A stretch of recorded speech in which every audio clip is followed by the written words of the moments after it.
History of Cambodia from 1970 to present days, divided into 4 sections, starting from the Khmer Republic period to the Democratic Kampuchea period and the Republic of Kampuchea period.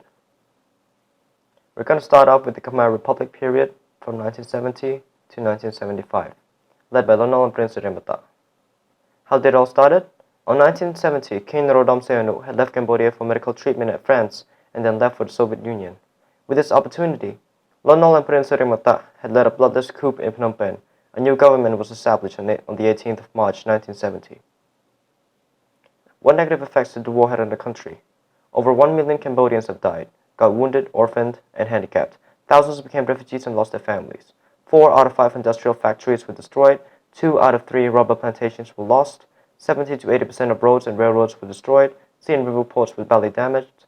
Areas under control of the Khmer Republic did not make any agricultural or industrial progress. Cambodia had to import rice from other countries. Goods and supplies were overpriced, chaos was everywhere in the country, and finally, soldiers fell out of order and joined the enemy forces.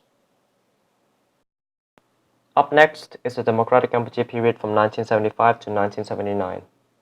It all started when on the 17th of May 1975, the Khmer Rouge have captured Phnom Penh city and nearby provinces. They were led by the infamous Pol Pot. In order to evacuate people from the city, Pol Pot lied that the UNCA, or the organization, wanted to clean the city. The US wanted to drop bombs in the city and that the UNCA had no ways to transfer food and supplies into the city.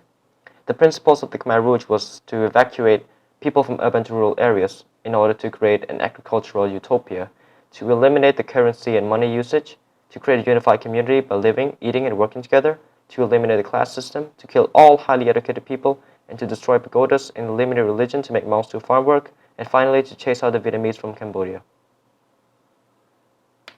Life under Khmer Rouge was that people had to work 12 to 15 hours per day and only have 2 meals, which were mostly watery rice porridge. Anyone that is found out to have been an official of the last government or connected to it will be executed. Marriage was forced and people attended ceremonies which 2 people held hands together even if they were strangers and they will be considered married. Connections between families were banned and everyone has to refer to one another as comrade. Children are trained to kill, even their own families. Fall of the Khmer Rouge. There are 3 factors that led to the collapse of the Khmer Rouge. Firstly, the people's factor is obviously that people did not support the Khmer Rouge because they were living in hellish conditions. The purification factor is that the Khmer Rouge stopped trusting people in their own ranks and they executed many of their own members.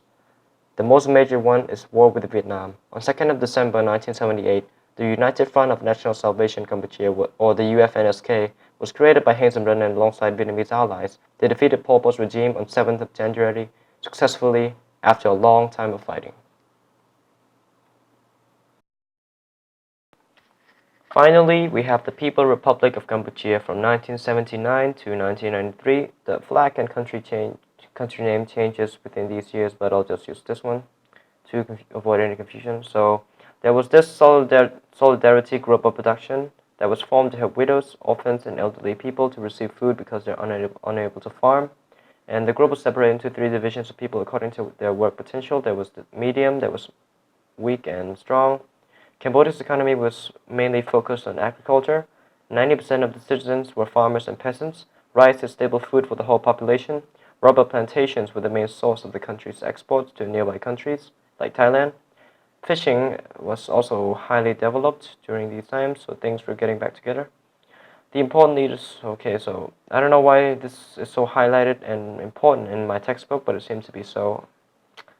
But yeah, the leaders of the last periods weren't even mentioned. So let's get to it. There's Heng Samrin, there's Pan Sovan, there's Hun Sen, and finally there's Yosim. 2 of these guys used to be prime ministers, and 2 of them passed away already. It's 2017, and yeah, I guess that's it. Thanks for watching, guys. This is just a brief history video of Cambodia, and thanks again.